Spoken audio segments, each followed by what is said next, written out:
ان تبدوا الصدقات، اگر تم صدقہ ظاہر کر کے دو، یعنی سامنے بھی دے دو. اس کا یہ مطلب نہیں کہ دکھاوا کر کے دو. سامنے دینے کا مطلب کیا ہے کہ بعض اوقات ایسا موقع نہیں ہوتا کہ انسان چھپا کر دے سکے، فوری ضرورت ہوتی ہے، یا آپ کسی کے ساتھ بھلائی کر رہے ہوتے ہیں تو وہ بھلائی کھل جاتی ہے. اب آپ پریشان ہوتے ہیں کہ میرا تو یہ ارادہ نہیں تھا، اب یہ پتہ چل گئی، میں تو چھپا کے نیکی کرنا چاہ رہی تھی. کوئی بات نہیں، اس میں کوئی حرج نہیں ہے، ہو سکتا تمہیں دیکھ کے کسی اور کا بھی خیال آ جائے. تو ایسا صدقہ کہ جب آپ دے رہے ہیں اور آپ کو دیکھ کے دوسروں کو بھی خیال آ جائے، تو یہ بھی انسان کے حق میں اچھا ہے، جب تک کہ نیت اچھی رہے، نیت نہ خراب ہو. کیونکہ الدال علی الخیر کفاعلہ، نیکی کا رستہ دکھانے والا، ایک طریقہ بتانے والا ایسا ہی ہے جیسے خود کرنے والا. جیسے اس نے پہلی دفعہ کیا، اب جو کرے گا وہ سارا اس پہ چلا جائے گا، باقیوں کے اجر میں بھی کمی نہیں ہوگی. تو اس لیے کہتے ہیں نا کہ نیکیوں کی ابتدا کرنے والے اور نئے نئے طریقے سوچنے والا بننا چاہیے. اور وہ پھر اگر انسان دکھاوے کی نیت سے نہیں، صرف ایک شوق دلانے کے لیے کسی کو بتا دیتا ہے، تو اس سے کیا ہوتا ہے کہ دوسروں کو بھی خیال آتا ہے، فنعم ما ہی، تو یہ بھی کتنا اچھا ہے، یہ بھی اچھا طریقہ ہے. وَإِن تُخْفُوهَا، اور اگر تم اس کو چھپا کے دو گے، وَتُؤْتُوهَا الْفُقَرَاءَ، اور تم اس کو فقراء کو دو گے، فَهُوَ خَيْرٌ لَكُمْ، تو وہ تمہارے لیے اچھا ہے، بہتر ہے. اس سے پتہ یہ چلتا ہے کہ جو عام صدقات ہیں، جیسے کوئی دین کی تعلیم ہے یا کتاب ہے یا کسی کے لیے کوئی اس طرح چیز فیسیلیٹیٹ کر دینا، کسی کو گاڑی کی لفٹ دے دینا، کسی کو کوئی مدد دے دینا، یہ ساری کھلی ہوئی نیکیاں نا. تو عمومی قسم کی نیکیاں کھلی بھی ہوں تو زیادہ اچھی ہوتی ہیں تاکہ اور بھی دیکھ کے کریں. لیکن جہاں معاملہ کسی اور کی عزت کا ہو، وہاں چھپا کے کرنی چاہیے نیکی. ٹھیک ہے. وَإِن تُخْفُوهَا وَتُؤْتُوهَا الْفُقَرَاءَ، جب کوئی حاجت مند ہے، جب کسی کی عزت کا مسئلہ ہے، جب کسی خاص انسان کی ذاتی ضرورت پوری کرنا، مثلا کسی کو کرائے کے پیسے دینا یا کسی کو کتاب خرید کر دینا جو سب کے لیے نہیں بٹ رہی، کسی ایک خاص شخص کو ضرورت ہے، یا کسی کے کھانے کا انتظام کر دینا، یہ کچھ، تو یہ ایسی نیکیاں ہیں جس میں کسی دوسرے کی ذات انوالو ہو جاتی ہے نا. اب آپ تو اپنی نیت کنٹرول کر لیں گے، مگر دوسرے کی عزت کا بھی تو مسئلہ ہے. بعض جگہوں پر دیتے وقت دوسرے کی عزت مجروح ہونے کا ڈر ہوتا ہے کہ وہ دوسروں کے سامنے اس کا بھید کھل جائے گا کہ اچھا یہ لینے والا ہے. تو ایسی صورت میں پھر کیا کرنا چاہیے؟ چھپا کے دینا چاہیے. فَهُوَ خَيْرٌ لَكُمْ، تو وہ تمہارے لیے زیادہ بہتر ہے. تو اس سے کیا پتہ چلتا ہے کہ چھپانا زیادہ بہتر ہے، کیونکہ اس میں پھر انسان کا اخلاص بھی محفوظ ہو جاتا ہے. یعنی حاجت مند کا پردہ رکھنا. اور حدیث میں یہ بھی آتا ہے کہ 7 لوگ قیامت کے دن اللہ کے عرش کے سائے تلے ہوں گے، جس دن اللہ کے سائے کے سوا کوئی سایہ نہ ہوگا. اور ان میں سے ایک شخص، بخاری کی روایت میں آتا ہے، وَرَجُلٌ تَصَدَّقَ بِصَدَقَةٍ فَأَخْفَاهَا حَتَّى لَا تَعْلَمَ شِمَالُهُ مَا تُنْفِقُ يَمِينُهُ. ایسا شخص جو چھپا کر صدقہ دیتا ہے حتیٰ کہ بائیں ہاتھ کو نہیں پتا ہوتا دائیں ہاتھ نے کیا دیا. کیونکہ انسان دائیں ہاتھ سے نیکی کا کام کرتا ہے نا، تو جب دایاں دیتا تو بائیں ہاتھ کوئی نہیں، اتنا قریب ہے ہاتھ، ایکول چیز ہے، برابر کی چیز ہے، اس کو بھی نہیں پتا. مطلب شوہر دے رہا تو بیوی کو نہیں پتا، یا بیوی دے رہی تو شوہر کو نہیں پتا، یا بہن بھائی کو نہیں پتا، دوست کو نہیں پتا، یعنی برابر والے کو بھی نہیں پتا. 2 لوگ ساتھ بیٹھے ہوئے، دوسرے کو نہیں پتا کہ اس نے کیا کیا ابھی، اتنا چھپ کے. ٹھیک ہے، کیونکہ یہاں کیا فرمایا، وَإِن تُخْفُوهَا وَتُؤْتُوهَا الْفُقَرَاءَ فَهُوَ خَيْرٌ لَكُمْ. لیکن اتنا بڑا حوصلہ کس میں ہو؟ یہ بڑے حوصلے کی بات ہے، یہ بڑی حکمت کی بات ہے. عموماً شیطان ایسے کرنے نہیں دیتا، کر لے تو کہیں نہ کہیں منہ سے ضرور نکلواتا ہے کہ ذرا چلو اس کو بتا دو، یہ تو تمہارا اپنا ہی بھائی ہے، اس کو بتاؤ کیا فرق پڑتا، یہ تو تمہاری کلوز فرینڈ ہے، اس کو بتانے سے کیا ہوگا. نہیں، ایسی باتیں کلوز فرینڈ کو بھی نہیں بتاتے. یہ صرف آپ کے اور آپ کے کلوزسٹ کے درمیان معاملہ ہے. کلوزسٹ کون ہے؟ اللہ تعالی. یہ آپ کا اور آپ کے رب کا معاملہ ہے جس میں کوئی دوسرا شریک نہ ہو، کوئی دوسرا نہ جانے کہ کیا کیا آپ نے، اتنا خاموشی سے اور اتنا چھپ کے. حتی لا تعلم شمالہ ما ينفق یمینہ، بائیں کو بھی نہیں پتا دائیں نے کیا کر دیا. وَيُكَفِّرُ عَنْكُم مِّن سَيِّئَاتِكُم، اس کا فائدہ کیا ہوگا؟ تمہاری سیئات تم سے دور ہوگی. سیئات میں کیا ہے؟ جو چیزیں انسان کے حق میں بری ہیں، مطلب مصیبتیں، تکلیفیں، بیماریاں، پھر گناہ. یعنی سیئہ میں دین دنیا دونوں کی تکالیف. مسند احمد کی روایت ہے الصدقۃ تطفئ الخطیئہ کما تطفئ ماء النار، صدقہ گناہوں کی آگ کو ایسے ہی بجھاتا ہے جیسے پانی آگ کو بجھا دیتا ہے. اب آپ دیکھیں کہ اگر کہیں آگ لگ جائے تو انسان کیا چاہتا ہے؟ فوراً بجھ جائے. تو ہم تو ہر وقت گناہ کر کر کے آگ بھڑکاتے رہتے ہیں گناہوں کی، تو کیا چیز اس آگ کو بجھائے گی؟ ورنہ تو وہ آگے سب کچھ جلا کے رکھ دے گی، ساری نیکیاں چلی جائیں گی. اسی لیے آپ دیکھیں کہ صحابہ کرام کی اگر آپ زندگیوں کے حالات پڑھیں تو بہت زیادہ یہ بات آپ کو محسوس ہوگی کہ یہاں کوئی غلطی ہوئی وہاں صدقہ، یہاں کوئی خرابی ہوئی فوراً صدقہ. یعنی اتنی زیادہ صدقے کی کثرت تھی کہ جس سے وہ جو صدقہ دے کے خاص خشوع اور سکون اور اطمینان اور سکھ نصیب ہوتا ہے وہ پھر انہی کے حصے میں تھا. اور آج بھی آپ دیکھیں کہ جب کبھی آپ ڈپریشن کا شکار ہوں، جب آپ غم کا شکار ہوں، جب آپ دکھی ہوں، تھوڑا یا زیادہ کچھ نہ کچھ خالصتاً اللہ کے لیے کریں چھپا کے، تو پھر آپ دیکھیں گے کہ کس طرح علاج ہوتا ہے. غم کا علاج ہی دینا ہے.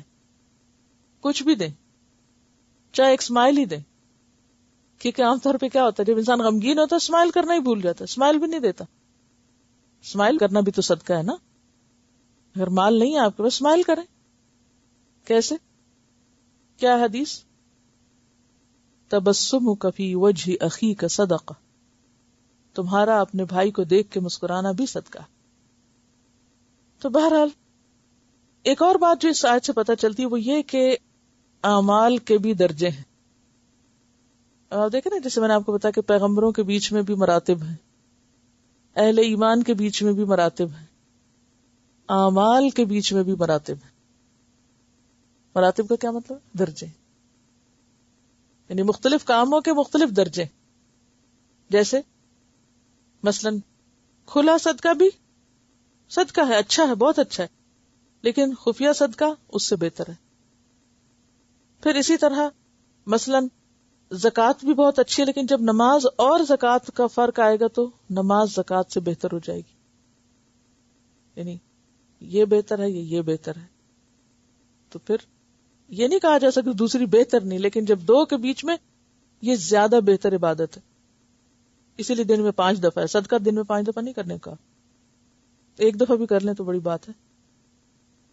پھر اسی طرح بعض نیک اعمال زمانے کے اعتبار سے بھی درجہ زیادہ رکھتے ہیں. مثلا رمضان میں نیکی کرنا، رمضان میں صدقہ خیرات یا نوافل پڑھنا، یا عشرہ ذوالحج میں کوئی عبادت کرنا. وہ صحیح حدیث میں آتا ہے نا کہ کوئی عمل ان دنوں کے عمل سے بہتر نہیں. کن دنوں کے؟ ذوالحج کے جو عشرہ ہے اس کے. پھر اسی طرح لیلۃ القدر خیر من الف شہر. اسی لیے کہتے ہیں نا بعض قبولیت کی گھڑیاں ہوتی ہیں، ہے نا، تو اس میں دعا بہت قبول ہوتی ہے. بعض جگہیں ایسی ہوتی ہیں کہ وہاں جا کے کام کرنا زیادہ اچھا ہوتا ہے. مثلا حرم، 1,00,000 نمازوں کا ثواب مکہ میں، 1,000 کا مسجد نبوی میں. تو یہ کیا ہے؟ جگہوں کی وجہ سے وہی سیم عمل ہے، سیم جگہ سے فرق پڑ گیا، سیم چیز ہے، ٹائم سے فرق پڑ گیا. ہاں؟ اسی طرح کام کو عمدہ طریقے پر کرنا، وہ بھی اس کے درجے کو بڑھا دیتا ہے. ایک ایسے ہی بس لگے بندھے بس کر دینا، اور ایک کیا ہے بہت ہی اچھے سے کرنا. مثلا ایک چھوٹی سی کہانی سنیے. An elderly carpenter was ready to retire. He told his employer contractor of his plan to leave the house building business and live a more leisurely life with his wife, enjoying his extended family. He would miss the paycheck, but he needed to retire. They could get by. The contractor was sorry to see his good worker go and asked if he could build just one more house as a personal favor. The carpenter agreed, but in time it was easy to see that his heart was not in his work. He resorted to shoddy workmanship and used inferior materials. It was an unfortunate way to end a dedicated career.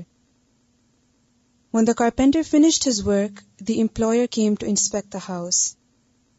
He handed the front door key to the carpenter.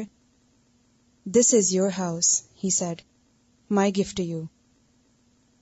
The carpenter was shocked. What a shame! If he only knew he was building his own house, he would have done it all so differently. ہم یہی تو بھول جاتے ہیں کہ جو کچھ ہم کسی کو دے رہے ہیں یا جو کچھ ہم کر رہے ہیں بددلی سے ہی دراصل ہمارے اپنے ہی لیے اپنا ہی گھر بنا رہے ہیں. اور قیامت کے دن جب یہ کی آپ کو ملے گی دنیا میں بنائے ہوئے گھر کی، تو پھر اس وقت آپ سوچیں گے کاش میں اس سے اچھا بنا کے آتا. اسی لیے قیامت کو یوم الحسرت کہا گیا نا، کہ ہر شخص حسرت میں ہوگا، کاش میں اس سے زیادہ بہتر کر کے آتا، میں کر سکتا تھا. تو بہترین کاموں میں کچھ وقت زمانے کے اعتبار سے، کچھ مکان کے اعتبار سے، کچھ اعمال کے اعتبار سے، اور کچھ کوالٹی کے اعتبار سے.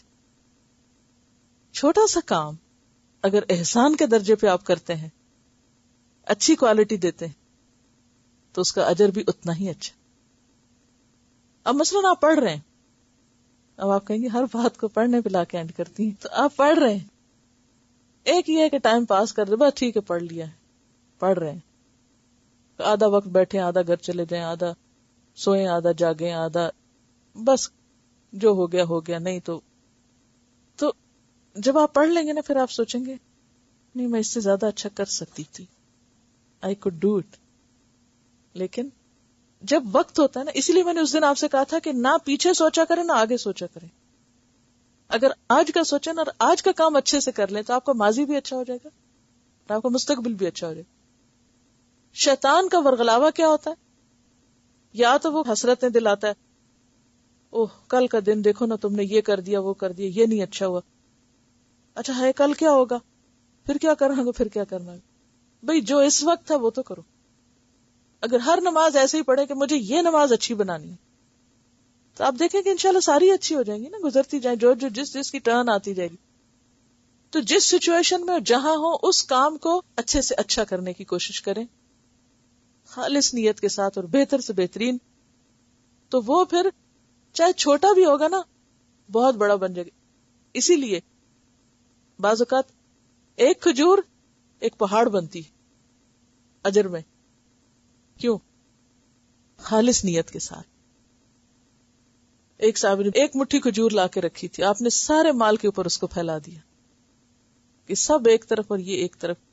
تو بعض لوگ بہت بڑی اماؤنٹ نہیں خرچ کر سکتے، تھوڑی سی کریں گے کیونکہ ان کے پاس ہے ہی تھوڑا، مگر اتنی محبت اور اخلاص کے ساتھ کہ تھوڑا بھی بہت بڑا.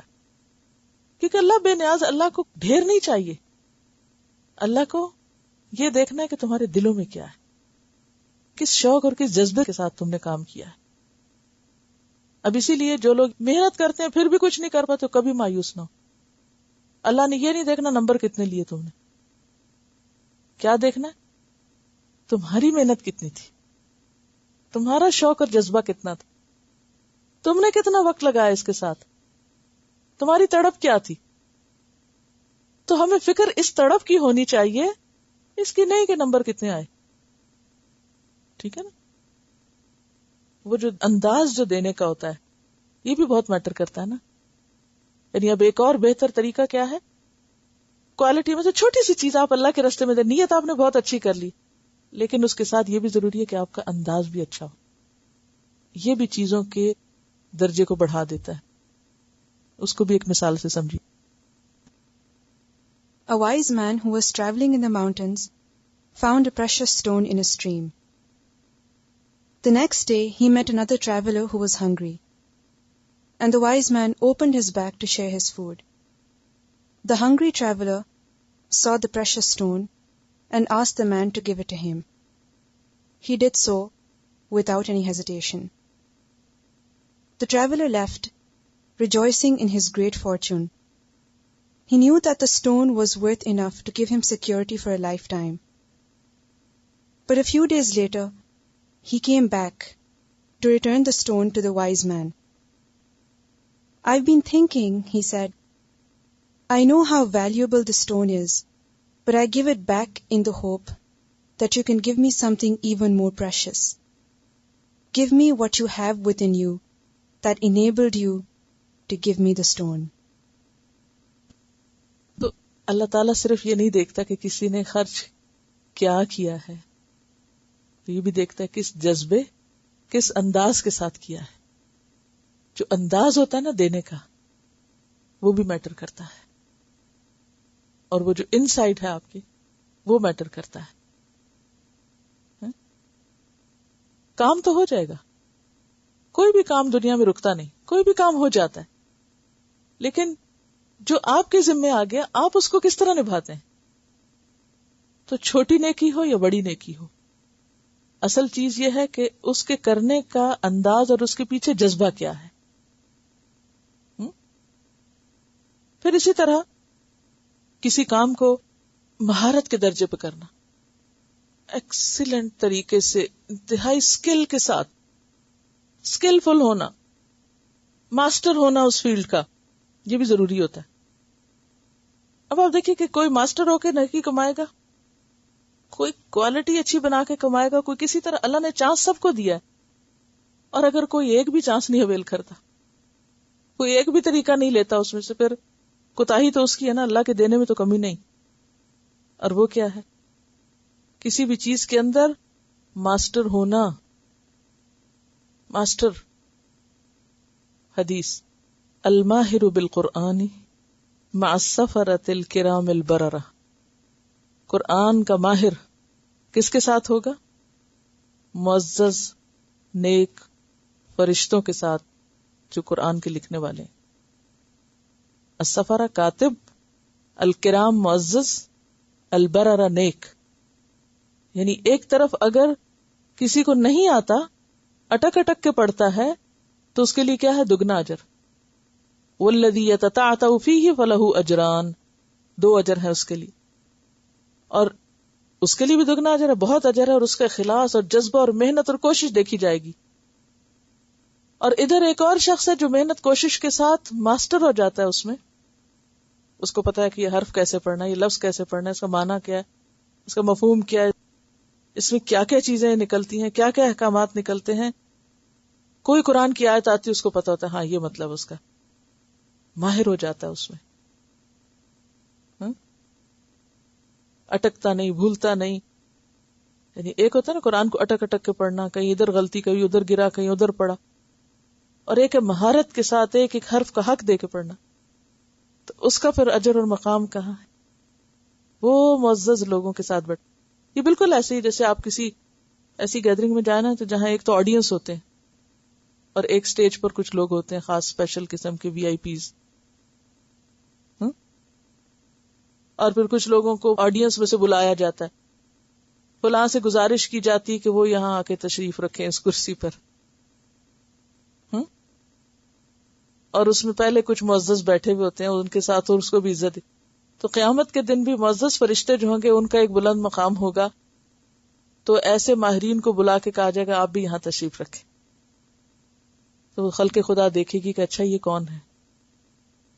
تو اللہ کے کچھ خاص اور مقرب بندے ہوتے ہیں. تو اس کا بھی ہمیں شوق ہونا چاہیے، صرف چل چلاؤ نہیں کرنا چاہیے. اور یہ مہارت کسی بھی چیز میں ایک دن سے آ جاتی. آپ نے پہلے دن کھانا پکایا تو آپ ماہر ہو گئے. ایک دن سے یا ایک دفعہ کام کرنے سے مہارت نہیں آتی، کرتے رہنے سے آتی ہے اور لگے رہنے سے آتی. تو اس کے لیے کنٹینیوس عمل کی ضرورت ہوتی، اور ہر دفعہ اس کو ایسے ہی کریں جیسے آپ پہلی دفعہ کر رہے ہو. پہلی دفعہ کر رہے ہیں فل انٹرسٹ کے ساتھ، پوری محنت کے ساتھ، اور پھر اللہ تعالیٰ دے گا آپ کو، کیونکہ جو چاہتا ہے اللہ اس کو دیتا ہے. واللہ بما تعملون خبیر، جو کچھ تم کرتے رہتے ہو اللہ کو سب خبر ہے، سب پتا ہے، پوری طرح باخبر ہے. پھر فرمایا لیس علیک ھداھم، تمہارے ذمہ نہیں ہے ان کی ہدایت. بات ہو رہی تھی صدقہ خیرات کی، لینے دینے کی، اور بیچ میں ہدایت کی بات آ گئی. اب بات یہ تھی کہ نبی صلی اللہ علیہ وسلم جب لوگوں کو دین کی تعلیم دے رہے تھے تو آپ کے بعض اپنے ہی رشتہ دار ایسے تھے کہ جو نہیں سن رہے تھے. مثلا آپ کا چچا ابو لہب، وہ جب پہلی مرتبہ آپ نے بلند ٹیلے پہ کھڑے ہو کے سب کو پکارا تھا کہ آؤ، پورے خاندان کو، آپ نے ان کو باز کیا تو ابو لہب نے کیا کیا؟ تبن لک، اس لیے میں بلایا تھا. حالانکہ چچا اور بھتیجے کا رشتہ جو تھا وہ مانا ہوا رشتہ تھا، عربوں میں بہت ہی احترام اور اکرام کا رشتہ، اور ہر قیمت پہ سپورٹ کرنے کا، چاہے بھتیجا صحیح ہو یا غلط، اور وہ بھی جو یتیم پلا ہو. لیکن اس نے ہر لحاظ سے بے لحاظی کی اور یہ معاملہ کیا. پھر اسی طرح اور بھی کچھ لوگ تھے جنہوں نے نہیں مانا، قریبی رشتہ داروں میں سے. اب آپ دیکھیں کہ قدرتی طور پر جو خون کے رشتے ہوتے ہیں یا جو قریبی رشتے ہوتے ہیں ان کے لیے انسان کی تڑپ اور طرح کی ہوتی ہے، انسان کے لیے ناقابل برداشت ہوتا ہے. بعضوں کو دوسرے بھی تانے دیتے ہیں، دیکھو ہمیں تو تم بڑی تبلیغ کرتے ہو، اپنے گھر کو دیکھو. تو یہ چیز انسان کے لیے تکلیف دہ ہوتی ہے. تو اللہ تعالیٰ کیا فرما رہے ہیں کہ آپ کے ذمہ نہیں ہے ہدایت، آپ تو سب کے لیے کر رہے ہیں، لیکن اگر کوئی نہ سنے تو آپ کے اوپر نہیں ہے پوچھ. پھر اگلا مسئلہ یہ تھا کہ اب رشتہ داروں کے ساتھ لین دین بھی ہے. جب وہ آپ کی بات نہیں مانتے تو پھر کیا ہوتا ہے؟ آپ ان کو درس پہ بلاتے ہیں، وہ نہیں آتے، پھر آپ کیا کرتے ہیں؟ اگلا سٹیپ، ہمارا لین دین بند، دوبارہ فون بھی نہیں کرتے. میں نے اس کو درس پہ بلایا تھا، میں نے کہا تھا چلو قرآن کی کلاس ہے، وہ نہیں آئی، بس میرے دل سے اتر گئی ہے وہ، میں نہیں اس کو. اچھا اب کوئی عید کا موقع آیا، کوئی شادی کا، کوئی کچھ لین دین، کوئی تحفہ تحائف کا موقع، اس کو میں نے نہیں دینا، وہ دین کی طرف ہی نہیں ہے، میں کیوں دوں اس کو؟ یہی صورتحال وہاں پیدا ہوئی کہ جو دین کے اندر آ گئے وہ کہنے لگے ہم نہیں ان پہ خرچ کریں گے جو دین میں نہیں آئے. فرمایا دیکھو یہ ہدایت تو اپنی جگہ ہے، آپ کے ذمہ نہیں ہے ہدایت، ہدایت بندہ نہیں دیتا ہوتا. وَلَٰكِنَّ اللَّهَ يَهْدِي مَن يَشَاءُ، اللہ جسے چاہتا ہدایت دیتا. وَمَا تُنْفِقُوا مِنْ خَيْرٍ، ایسے لوگوں پر جو بھی تم خرچ کرو گے، فَلِأَنفُسِكُمْ، اس کا فائدہ تمہیں کو ملے گا. تو اب آپ دیکھیے کہاں خرچ کرنے کو کہا جا رہا ہے؟ ان پر بھی جو تمہارے دین پر ہیں، اور ان پر بھی جو نہیں ہے، جو تمہارے راستے پہ نہیں. اسی وجہ سے آپ دیکھیں کہ نبی صلی اللہ علیہ وسلم کے گھر میں جب وہ ایک یہودی آیا تھا جس نے بہت کھانا کھایا تھا اور بیمار پڑا تھا، حالانکہ آپ کے اپنے گھر میں کتنا ہوتا تھا کھانے کے لیے، لیکن اس کو کتنا کھلایا؟ جو بھی تھا وہ آپ کے دین پر نہیں تھا. اور جب بستر خراب کر کے چلا گیا تو آپ اسے خود دھو رہے تھے، واپس آیا تو دیکھ انتہائی شرمندہ ہوا کیونکہ وہ اپنی کوئی چیز بھول گیا تھا پیچھے. اچھا ہمارے گھر میں کوئی ایسا شخص آ جائے تم تو اس کو اندر بھی نہ آنے دیں کہ باہر ہی رہو، کیونکہ وہ ایک تعصب بھی ابھر آتا ہے نا کہ نہیں ہم نے اہل ایمان پر اور نیک لوگوں پر تو کرنا ہے، ان پر نہیں کرنا. نہیں، جہاں ضرورت مند ہے، کوئی بھی ضرورت مند ہے، خواہ کوئی کافر ہے، مشرک ہے، منافق ہے، کوئی بھی ہے، اگر محتاج ہے، ضرورت مند ہے، تکلیف میں ہے، ہر ایک کے ساتھ احسان کرو. ٹھیک ہے، زکوٰۃ وغیرہ نہیں دی جا سکتی ان کو، لیکن عام صدقات میں سے کسی کے ساتھ بھی بھلائی کرو، مدد کی جا سکتی. وَمَا تُنْفِقُوا مِنْ خَيْرٍ فَلِأَنفُسِكُمْ، بظاہر تم ان کو دو گے لیکن اس کا فائدہ کس کو ہوگا؟ تمہیں کو فائدہ ہوگا. کیوں؟ کب فائدہ ہوگا؟ اس لیے کہ تم اللہ کی خاطر جو خرچ کر رہے ہو. اسی لیے آپ کو یاد ہوگا کہ جب حضرت اسماء مدینہ میں تھیں اور ان کی والدہ جو مشرک تھیں مدینہ میں آئیں اور ان کو کچھ مالی مدد چاہیے تھی، تو آپ صلی اللہ علیہ وسلم کے پاس آ کر انہوں نے پوچھا تھا، یا رسول اللہ صلی اللہ علیہ وسلم، میری امی آئی ہیں اور وہ مجھ سے کچھ مدد چاہتی ہیں، کیا میں ان کی مدد کروں؟ تو آپ نے فرمایا تھا، سلی امکی، اپنی ماں کے ساتھ صلہ رحمی کرو، دو اس کو. تو خصوصاً اگر ایسے لوگ رشتہ دار ہوں تو ان کا حق بنتا انہیں دو، کوئی بات نہیں. ٹھیک ہے، وراثت وغیرہ میں نہیں وہ تقسیم ہوگی، مگر عام نیکی خیر خائی بھلائی میں دو، فرق نہ کرو. کیوں؟ اللہ اپنی ساری مخلوق کو دے رہا ہے نا، دے رہا ہے یا نہیں؟ اللہ اپنی ساری مخلوق کو دے رہا ہے، جو مومن ہے اس کو بھی دے رہا ہے، جو کافر ہے اس کو بھی دے رہا ہے، جو اس کو مانتا ہے اس کو بھی دے رہا ہے، جو اس کو نہیں مانتا اس کو بھی دے رہا ہے. ٹھیک ہے، تو پھر اللہ جب ہمیں دیتا ہے تو وہ ہم سے بھی کیا چاہتا ہے کہ ہم کس کو دیں اور کس کو نہ دیں؟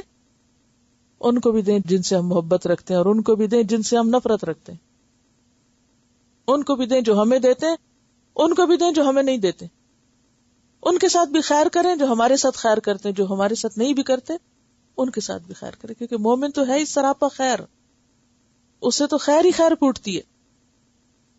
وہ بخیل نہیں ہوتا، کیونکہ اس کو یقین ہے کہ جو بھی میں کروں گا فَلِأَنفُسِكُمْ، اپنی خاطر ہے. لوگ اپنے رشتہ دار مشرکوں کو دینا پسند نہیں کرتے تھے، جب آپ سے پوچھا گیا تو آپ نے اجازت دے دی. وَمَا تُنْفِقُونَ إِلَّا ابْتِغَاءَ وَجْهِ اللَّهِ، اور نہیں تم خرچ کرو گے مگر اللہ کی رضا چاہنے کے لیے. ان سے کچھ لینے کو نہیں، اللہ کی رضا لینے کو، اللہ کا چہرہ چاہنے کو. کیونکہ انسان کے لیے سب سے زیادہ خوشی پتہ ہے کس بات میں؟ اللہ کے دیدار میں. کیونکہ جنت بھی جب انسان کو مل جائے گی نا، حالانکہ جنت جیسی کوئی چیز نہیں، تو اس کے بعد جب اللہ کا دیدار انسان کرے گا تو اس کو جنت کی نعمتیں بھی بھول جائیں گی. تو فرمایا کہ دیکھو یہ جتنا بھی تم خرچ کرو گے نا، اس کے بدلے میں تمہیں کیا ملے گا؟ اللہ کا دیدار ملے گا، اللہ تعالیٰ کو دیکھ پاؤ گے. جیسے حدیث میں آتا ہے، انکم سترون ربکم، تم اپنے رب کو سامنے دیکھو گے، کما ترون القمر، جیسے چاند کو دیکھتے ہو. اس کے دیکھنے میں تمہیں کوئی مشکل نہیں ہوتی، کوئی رکاوٹ نہیں ہوتی، بالکل براہ راست اپنے رب کو دیکھو گے. تو یہاں پر کیا فرمایا؟ مال کس لیے خرچ کرو؟ ابتغاء وجہ اللہ، اور وجہ میں توجہ بھی، یعنی اللہ کی رحمت پانے کے لیے، اس کی نظروں میں اچھا بننے کے لیے. انسان عموماً مال خرچ کرتا ہے، نیکی کے کام کرتا ہے لوگوں کی نظروں میں بڑا بننے کے لیے، نہیں، تم اللہ کی نگاہ میں اچھا بننے کے لیے خرچ کرو. وَمَا تُنْفِقُوا مِنْ خَيْرٍ يُوَفَّ إِلَيْكُمْ، یاد رکھو جو بھی تم خرچ کرو گے، جو بھی دو گے، سب واپس ملے گا، پورا پورا لوٹایا جائے گا تمہاری طرف. یوفا کا لفظ وفا سے ہے، وفا کا مطلب ہوتا ہے پورا دینا، کچھ بھی کمی نہ کی جائے گی. یہ کتنی بڑی بات ہے. کیا کیا ملے گا؟ آپ دیکھیں، لِأَنفُسِكُمْ، تمہاری ذات کو فائدہ ہوگا، دنیا میں بھی آخرت میں بھی. اللہ کا چہرہ دیدار نصیب ہوگا، اور پورے کا پورا مال واپس آئے گا، کچھ بھی کمی نہیں ہوگی. وَأَنْتُمْ لَا تُظْلَمُونَ، اور تم ظلم نہ کیے جاؤ گے. اب ایسے میں یہ بتایا گیا کہ خاص طور پر تم کس کو دو؟ للفقراء، ان فقراء کو، ان محتاجوں کو، الذین احصروا فی سبیل اللہ، جو اللہ کے راستے میں گھیرے گئے ہیں، جن کا دائرہ تنگ ہو گیا ہے، حصار ہو گیا ہے. لا یستطیعون ضربا فی الارض، جو زمین میں چل پھر نہیں سکتے، یعنی کام کاروبار نہیں کر سکتے. فی سبیل اللہ، پھر وہ پیچھے والا فی سبیل اللہ یاد کیجئے، یعنی وہ لوگ جو اللہ کے دین کی خاطر اس طرح بندھ گئے دین کی خدمت میں، انہوں نے اپنے آپ کو وقف کر دیا کہ دنیا کمانے کا ان کے پاس وقت نہ بچا، وہ دنیا کا کوئی کام کاروبار جاب کچھ نہیں کر سکتے. اب آپ دیکھیے کہ یہ دو طرفہ طریقہ ہے. ایک ہے دنیا کی خاطر دین سیکھنا اور دین کا کام کرنا، اور ایک کیا ہے دین کا کام کرنے کی وجہ سے دنیا کا مستحق ہونا. تو یہاں اس صورتحال کا ذکر کیا جا رہا ہے. اصحاب صفہ کی طرف اشارہ ہے. کیا اہل صفہ کا حال جو پیچھے میں نے آپ کو بتایا نا، برا بن عازب کہتے ہیں کہ ان کا حال یہ ہوتا تھا کہ ان کے پاس کھانے کو کچھ نہ ہوتا تھا، کیونکہ وہ گھیرے گئے تھے، وہاں گھر بار نہیں تھے، ان کے کوئی بزنس کام کاروبار نہیں تھے. تو وہ لوگ جو گھیرے گئے، کوئی سواری نہیں، کچھ نہیں، نہ اپنی ضروریات پوری کر سکتے ہیں. یحسبهم الجاہل اغنیاء، جاہل لوگ ان کو بہت مالدار سمجھتے ہیں. کیوں؟ من التعفف، نہ مانگنے کی وجہ سے. ظاہر ہے کہ جو شخص اپنے آپ کو ڈیڈیکیٹ کیے ہوئے ہے اور خالصتاً اللہ کی رضا کے لیے کام کر رہا ہے، وہ کس پر احسان جتائے گا، کس کے سامنے اپنے مسائل بیان کرے گا، اور کیوں کرے گا، جبکہ اس نے اپنے رب کی خاطر یہ رستہ اختیار کیا ہے لیکن ساتھ ہی ضرورت مند بھی ہے. تو اللہ تعالیٰ کیا فرماتے ہیں؟ ایسے لوگوں پر خرچ کرنا بہترین خرچ کرنا ہے. پھر وہ مانگتے نہیں، وہ نظر نہیں آتے ضرورت مند، وہ تو بظاہر سب ٹھیک ٹھاک ہیں. فرمایا تعرفہم بسیماہم، تم ان کو ان کی علامتوں سے پہچان جاؤ گے. یعنی تم قیاس کر سکتے ہو، جج کر سکتے ہو، دیکھ سکتے ہو، کہیں نہ کہیں سے تم کو کلو مل جائے گا کہ وہ ضرورت مند ہیں، ان کے نہ بتانے کے باوجود بھی. اور یہ کیا وہی جو حکمت والی بات ہے نا، جس کو حکمت ملتی ہے، گہری نظر ملتی ہے، وہ بالکل پہچان جاتا ہے کہ کس کی کیا ضرورت ہو سکتی ہے. تو سیما ایسی نشانی جسے ذہین و فطین نہیں پہچانے. لا یسألون الناس الحافا، وہ لوگ لپٹ لپٹ کے نہیں مانگتے کسی کے پیچھے پڑ کے. وما تنفقوا من خیر، اور جو بھی تم خیر میں سے خرچ کرو گے، مال میں سے، فإن اللہ بہ علیم، تو اللہ اس کو جانتا ہے. نہیں، ایسے لوگوں کو تم جو کچھ بھی دو گے وہ سب اللہ کو پتا ہے کہ تم کیا دے رہے.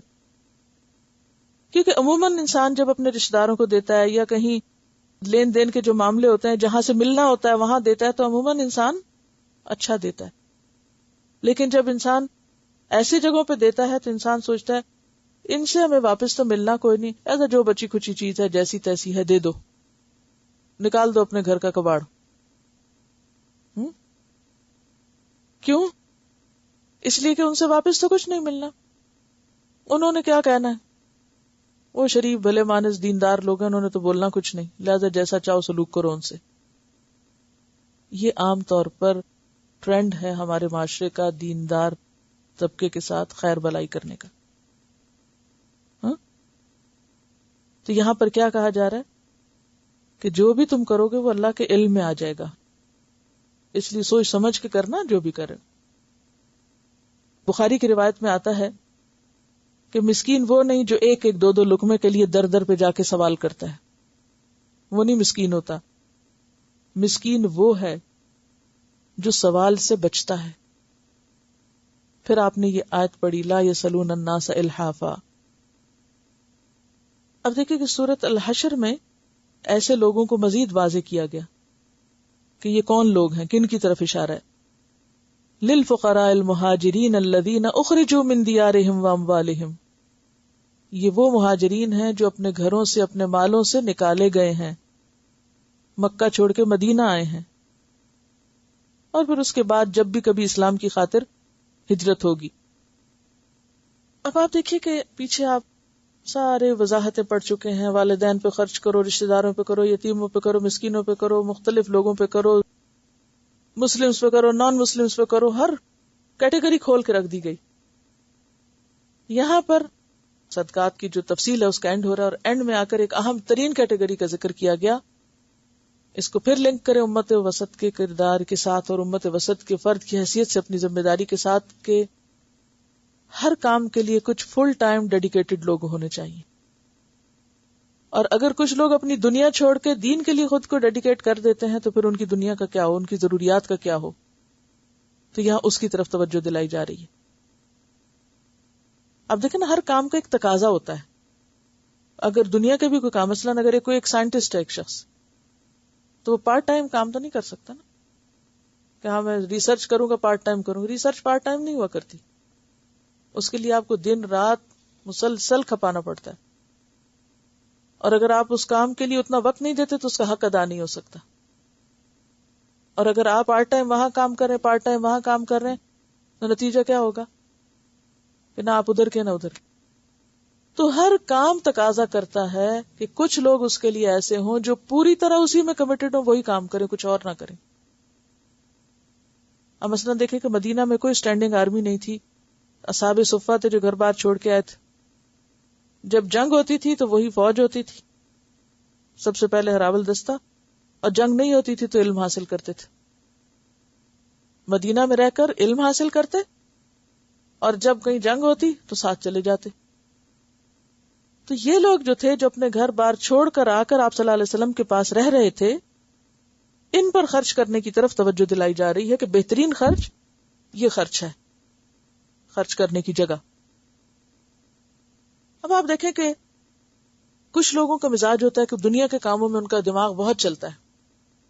کوئی بزنس کی بات کرو وہ آپ کو بہت کچھ بتائیں گے. کسی کا کمپیوٹر میں بہت دماغ چلتا ہے, کسی کا کسی چیز میں چلتا ہے, کسی کا.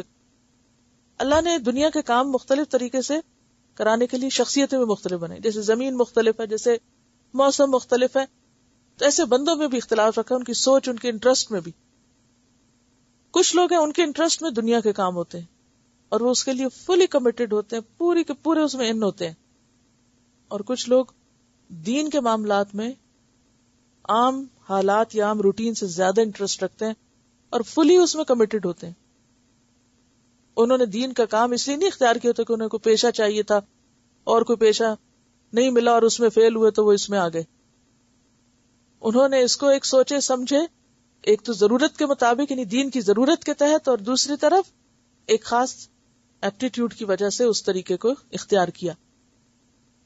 جب اس کو کیا تو اب آپ دیکھیں کہ وہ کام صرف ان کا اپنا ذاتی کام نہیں ہے. یعنی دین کی تعلیم ہو یا اسلامی سرحدوں کی حفاظت ہو تو یہ کسی کی ذات کا کام تھوڑی ہے, تو سب کی حفاظت ہے نا. علم کس کی حفاظت کرتا ہے؟ ذہنوں کی حفاظت کرتا ہے. جنگ کس کی حفاظت کرتی ہے؟ سرحدوں کی اور ملکوں کی, زمینوں کی حفاظت کرتی. تو خواہ کوئی ذہن کی حفاظت کے لیے کام کر رہا ہو, ایمان کی حفاظت کے لیے کام کر رہا ہو, یا سرحدوں کی حفاظت کے لیے کام کر رہا ہو, جو شخص بھی فل ٹائم اس کام میں اپنے آپ کو ڈیڈیکیٹ کرے گا تو لازماً اپنی دنیا کو نقصان دے گا. اسی طرح جو لوگ تاجر ہیں, مثلاً بزنس کرتے ہیں, جاب کرتے ہیں, دنیا کما رہے ہیں, وہ بھی اپنے دین کو نقصان دے رہے ہیں, کیونکہ ان کے اوپر بھی ذمہ داری ویسی ہے کہ وہ امت وسط کے فرد کی حیثیت سے دین کی خدمت کریں. اب آپ دیکھیں, اس نے اپنی دنیا کا نقصان کیا, اس نے اپنے دین کا کیا ہے. اب اس کی دنیا کا نقصان اس کے مال سے پورا اور اس کے دین کا نقصان اس کی کوشش سے پورا ہو. سمجھ رہے؟ ایک شخص بے غرض ہو کر دین کا کام کر رہا ہے اور دوسرا بے غرض ہو کر اپنے مال میں سے خرچ کر رہا ہے دین کی خدمت میں. اب آپ دیکھیں, ایک اپنی ذات خرچ کر رہا ہے, دوسرا اپنا مال خرچ کر رہا ہے, تو برابر ہو گئے نا پھر, یا نہیں؟ جو جس کام کے اہل ہے وہ کرے. ایک اپنا ذات اپنا وقت لگا رہا ہے, دوسرا اپنا مال لگا رہا ہے. اب دونوں یہاں کے برابر ہو جاتے ہیں, ایک وقت لگا رہا ہے, ایک مال لگا رہا ہے. یہ بھی بے غرض ہے, یہ بھی بے غرض ہے, نہ یہ اس پہ احسان کر رہا ہے نہ یہ اس پہ کر رہا ہے. دونوں ہی امت وسط کی فرد کی حیثیت سے اپنے اپنی ذمہ داری نبھا رہے ہیں, کسی کا کسی پہ احسان نہیں ہے. ٹھیک ہے, کوئی ایک روپ میں, ایک رول میں, دوسرا دوسرے روپ اور دوسرے رول میں. ٹھیک ہے. اب آپ دیکھیے, ایک اللہ کے دین کا خادم ہے اور وہ بندوں سے کسی قسم کی توقع نہیں رکھتا, اور دوسرا شخص جو ہے وہ اپنی دنیا میں لگا ہوا ہے اور دین کے کام جو اس کے ذمہ تھے وہ نہیں کر پا رہا، اور اس کا کام بھی کون کر رہا ہے؟ وہ کر رہا ہے. تو پھر اس کے مال میں اس کا حق ہو گیا نا. سمجھ گئے؟ اچھا، لیکن کچھ خوش نصیب ایسے ہوتے ہیں جو جان بھی لگاتے ہیں اور مال بھی لگاتے ہیں. اعلیٰ ترین درجہ یہی ہے. ٹھیک ہے، جیسے کل بات ہو رہی تھی نا کہ کچھ مشنریز اپنے خرچ پر کیا کرتے ہیں، مختلف جگہوں پہ جاتے ہیں. میں خود پرسنلی گلاسگو یونیورسٹی میں جب میں تھی تو ہمارے ساتھ ایک وہی امپلائی تھی یونیورسٹی کی، جہاں شاید رجسٹریشن وغیرہ ہماری ہوتی تھی، تو وہاں ان سے ملی. تو چونکہ میں حجاب میں ہوتی تھی تو جو لوگ کسی بھی پھر دین میں ہوتے انٹرسٹ رکھتے ہیں تو خود بخود کمیونیکیشن ایک ہو جاتی. تو وہ اکثر ہمارے پاس آ جاتے، گھر بھی آ جاتی تھی، کبھی یونیورسٹی میں لائبریری وغیرہ میں بھی آ جاتی تھی. تو وہ بتاتی تھی کہ میں اب ایجپٹ جانے والی. تو میں سمجھتی کیوں جانے والی ہوں؟ کہتی کہ میرا طریقہ یہی ہے کہ میں کچھ عرصہ جاب کرتی ہوں، جب پیسے بن جاتے ہیں تو پھر میں کسی بھی ملک چلی جاتی ہوں اور وہاں جا کے اپنے یعنی مشنری اسپرٹ کے ساتھ اپنا کام کرتی ہوں. پیسے کمائے، کرایہ لیا، کھانے کا خرچ اٹھایا، جا کے رہائش کی جگہ دیکھی اور جا کے کرسچینٹی کی تبلیغ کی. ہم میں سے کتنے مسلمان یہ کرنے والے ہیں کہ ہمارے بچے بھی چلے کہیں سمر لگا لیں، کہیں کچھ کر لیں کام، کچھ پیسے بنائیں، پیسے جب جمع ہو جائیں نکلیں صرف تبلیغی مشن پر. ہے الحمدللہ تبلیغی جماعت میں ایسے لوگ ہیں کہ جو ایسا کرتے ہیں، کچھ عرصہ کام کرتے ہیں، پھر پیسے جمع ہو جاتے، پھر اپنے خرچ پہ جا کے تبلیغ بھی کرتے ہیں. تو کچھ لوگ تو اس طرح کرتے ہیں، لیکن ہر ایک کے اندر اتنی صلاحیت نہیں ہوتی کہ وہ کمائی بھی کرے اور پھر ساتھ جا کے تو دین کی خدمت بھی کرے. مثلا حضرت عبداللہ بن مبارک ہیں، وہ کیا کرتے تھے، 4 مہینے بزنس کرتے، اتنا مال کما لیتے کہ اگلے 4 مہینے تعلیم دیتے لوگوں کو اور جو اپنے شاگردوں پہ بھی خود خرچ کرتے. اگلے 4 مہینے یا جہاد پہ جاتے یا حج پہ جاتے، تو جب حج پہ جاتے تو لوگوں کو اپنے خرچ پہ لے کے جاتے. ایسی انہوں نے وقت کی مینجمنٹ کر رکھی تھی اور اللہ نے ان کے ان 4 مہینوں کے کاروبار میں اتنی برکت ڈالی ہوئی تھی کہ وہ 4 مہینے کی کمائی باقی 8 مہینے میں دوسروں پہ بھی خرچ کرتے، اپنے بھی کرتے. وقت بھی لگاتے تھے، جان بھی اور مال دونوں لگاتے تھے. عبد الرحمن بن عوف آپ دیکھیں جنگ احد میں جان بھی لگا رہے ہیں، مال بھی لگا رہے ہیں. لیکن ہر شخص اس قابل نہیں ہوتا. کچھ لوگ بس ایک ہی کام کر سکتے ہیں، یا وہ جان لگا سکتے ہیں یا مال لگا سکتے. صلاحیت فرق ہوتی ہے نا. اعلیٰ ترین درجہ تو دونوں چیزیں لگانے کا ہے، لیکن اس سے کم میں پھر کچھ لوگ ادھر ہیں تو کچھ ادھر ہیں. جو ادھر ہیں وہ ادھر والوں کی مدد کریں، جو ادھر ہیں وہ ادھر والوں کی ذمہ داری پوری کریں. اس طرح دین کا کام چلتا ہے. اور پھر یہاں پر یہ فرمایا کہ دیکھو تم علامات سے پہچان جاؤ گے. اور پھر اس چیپٹر کا اختتام کہاں ہو رہا ہے؟ ایک بہت آخری خوبصورت آیت پر جو سب پچھلی آیات کی ایک جامع آیت ہے اس کو کور کر رہی ہے. الذین ينفقون اموالهم باللیل والنہار سرا وعلانیہ. اب بھی پوچھو گے کیا خرچ کریں، کہاں کریں، کس کو دیں، کس کو نہ دیں. دینے والے تو ہر حال میں دیتے ہیں. وہ لوگ جو خرچ کرتے ہیں اپنے مال رات کو بھی، دن کو بھی، سرن چھپا کے بھی، وعلانیتن علانیہ بھی، یعنی ہر جگہ، ہر طریقے سے. وہ نیکی کا کوئی موقع جانے نہیں دیتے، جہاں بھی ان کو موقع ملتا ہے. فَلَهُمْ أَجْرُهُمْ عِنْدَ رَبِّهِمْ. تو ان کا اجر ان کے رب کے پاس ہے، محفوظ ان کے رب کے پاس. وہ جب رب سے ملیں گے سب کچھ ان کو واپس مل جائے گا کئی گنا بڑھا کر. وَلَا خَوْفٌ عَلَيْهِمْ. ایسے لوگوں پر نہ کوئی وہاں خوف ہوگا، وَلَا هُمْ يَحْزَنُونَ. نہ وہاں جا کے ان کو کوئی غم ستائے گا، وہ خوش ہی خوش ہوں گے.